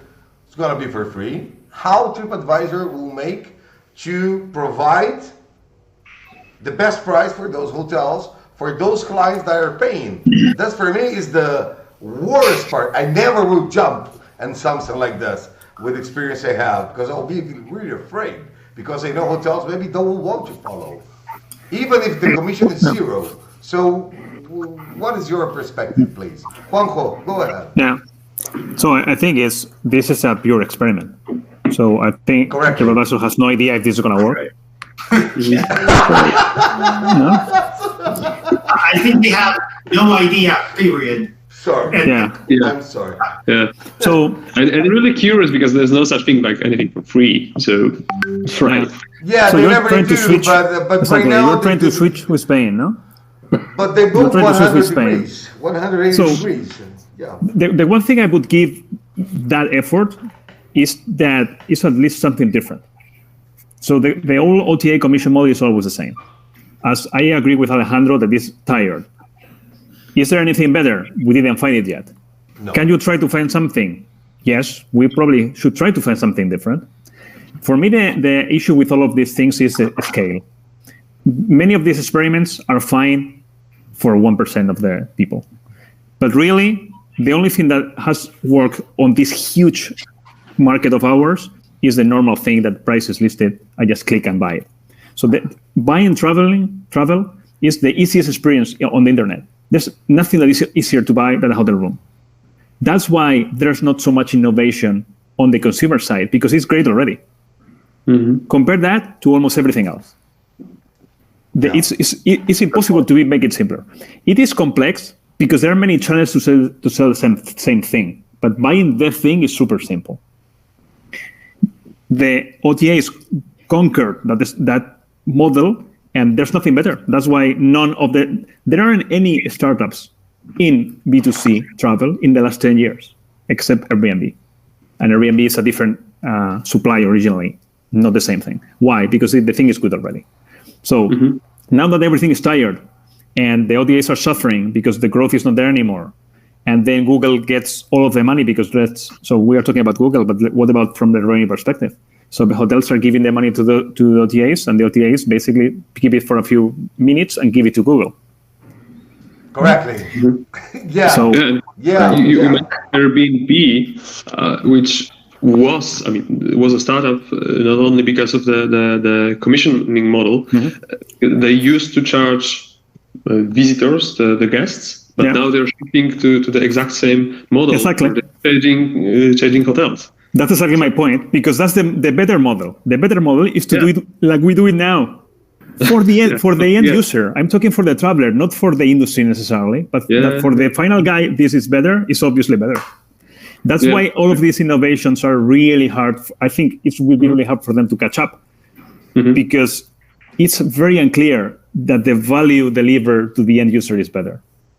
And also Booking.com, again, referring to what they did 1 year ago, they clearly showed that the demand side is more important by changing the booking policy. Yeah. So here's one thing I will say. If you look at a chart, most popular travel properties in the United States as of April 2018. But if you just look at TripAdvisor's unique visitors on a monthly basis, they have the most unique visitors by double Booking.com and Expedia, double. So what they're looking at is they're saying, hey, wait a second here. I'm getting double the monthly visitors than all the other big OTAs. The problem is I'm not converting them. That's always been their problem. And they've been trying to change their booking engine and blowing up their site and figuring it out. But what they did was they did poll their customers and said, if we were to come out with an annual subscription model where you could enroll and be able to get better rates, would you do it? The timing of TripAdvisor, and it's a big experiment. The question is the timing good now? In 2019, everybody would say, oh, I don't need the demand. I'm good. I'm full. But now when hotels need the demand on the rebound, will they enroll in this annual membership fee model, right? Where customers will be able to gain access to these best rates? Will the brands adopt, and will they enroll into the program? And I want to say they have 100,000 to 150,000 hotels already participating on this annual subscription model. So if they truly have that scale, and they could convert, again, just a fraction of their monthly unique visitors, holy crap, they would be a massive force to be reckoned with. But if they're still a review site and they cannot convert to a booking site, well, then this is just another experiment that's failed. So do you think they will keep charging the hotels to connect the direct? Normally, TripAdvisor don't charge us, or Booking Engine, they don't charge us, they charge the client. Do you think that will go for free, or they will keep that? They'll keep charging or not? That is the question for the hotel to connect their direct. Because I know it's too early to make this question. It can be a little bit stupid, and it can be only maybe okay. Let's give our opinion. Let's give your opinion. But That's not all what I want. Will made a very good point there. You're testing it out, and TripAdvisor is well known for doing experiments, and most of them fail, right? So it wouldn't be the first time. So the thing is, I think it will be purely based out of success. So if you start converting your subscription base, then you don't have a need to actually keep on charging for the integration. Period. The thing is, it's very difficult to transform a whole brand and a whole brand system from a review site to a consumer site. So I'm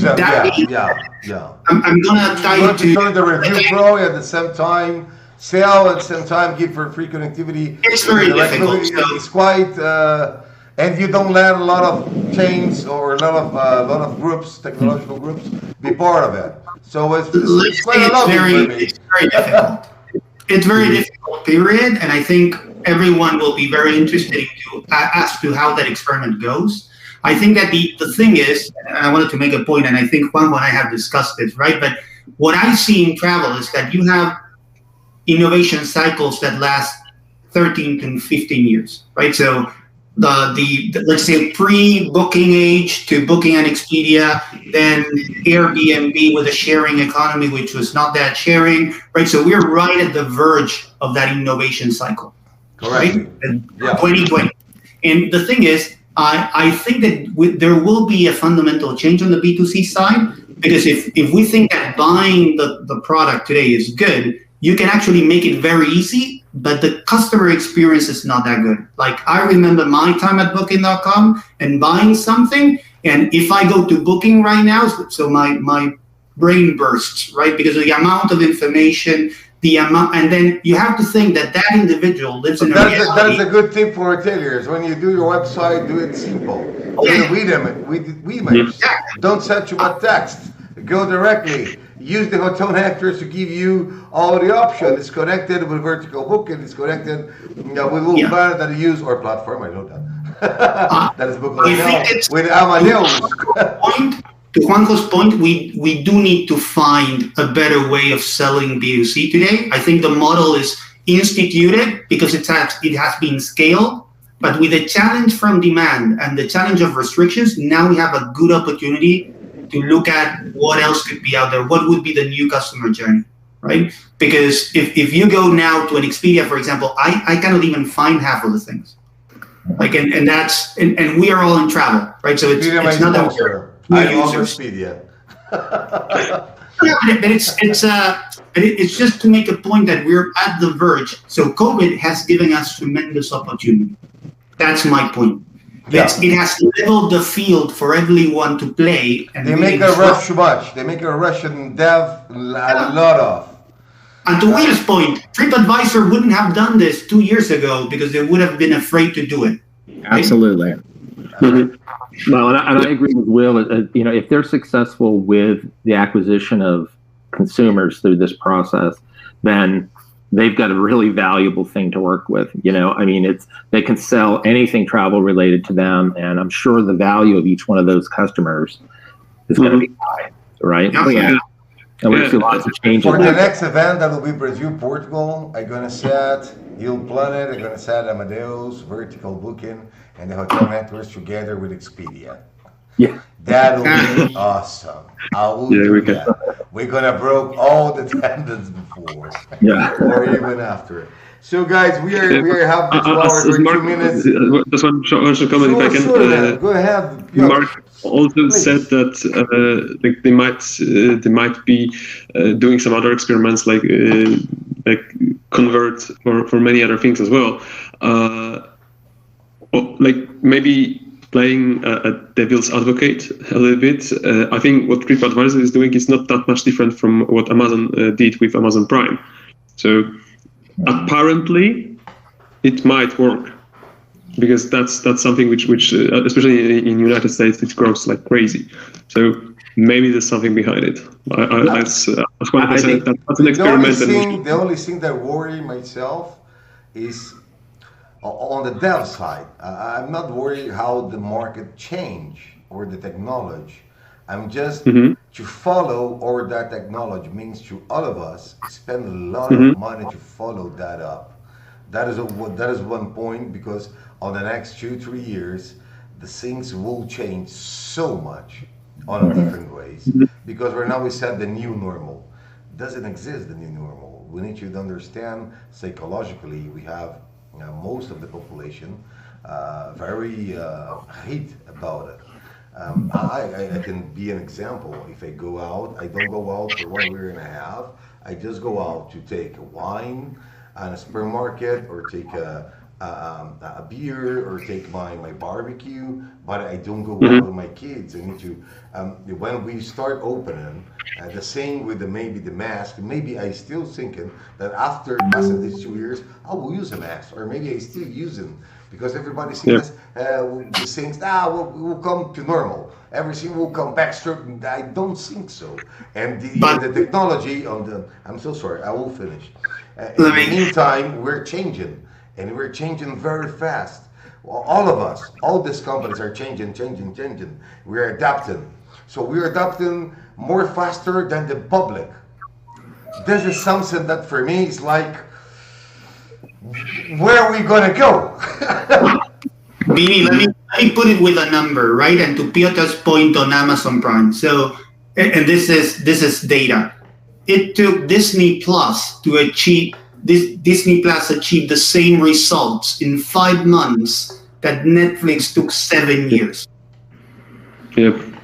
But everybody will have the time to adapt. Some will die. That happens. That happens in all the markets. Yep. But I Guys, think yes. there's lots of little examples of what TripAdvisor's trying to do on a very smaller scale that have been successful. One I know of, because I belong to it, is Scott's Flights. I don't know if you know that website, but they, it's $50 a year, and what all you're getting from them is information on what they find, right? So, I mean, if TripAdvisor starts doing things like that, I mean, if the value's there, then just like we've all signed up for Prime and everything else, anybody, if you're a traveler, that $99, you could get back 100 times. Thank you, Mark. Thank you, everybody. We have a last question that is concerning what Kayak is going to a soft brand. And if you want, I'm going to give you 2 minutes. I don't will speak about that at the moment. Yeah. I prefer not. Juanjo, go ahead, man. Well, really quickly, because I think we all have to leave now. But so the idea of a soft brand, or a brand in general, is interesting from a positioning perspective. There's no volume there for a brand like of the size of Kayak, or an OTA, or an Amadeus. But I can't say it. Maybe I want to have Kayak as a sponsor. So I hope they don't never listen to this masterclass. So I'm not saying, So branding is very necessary. I'm a huge fan of managing your brand properly. If you can do things that bring value to the brand, conceptually, not necessarily revenue, I think you have to do it. And experimenting with some of those things to get you out of your tiny space where you're competing and you're the same as everyone else, I think it's interesting. So what is the difference between Kayak and Trivago from a meta perspective? There's no difference. Then it's interesting for you to do something different. And then let's see, maybe a bit outrageous or a bit too far away from what people perceive that you are. But as an experiment and exercise to try to find value for you differently, I think it's good. If you look at Airbnb, 90% of the stuff that Airbnb does is for branding. It's branding, yeah, correct. Right? Yes. And many of the things they are doing, they have no impact on the revenue. No, I don't. But they allows them to keep telling the story that this is living like a local and sharing economy, even when it's not. One thing that Airbnb did great is also they create jobs for. It was the first one. Right now we have all the OTAs never sync the way to provide experience. Airbnb, in my opinion, we can have last minute and everything.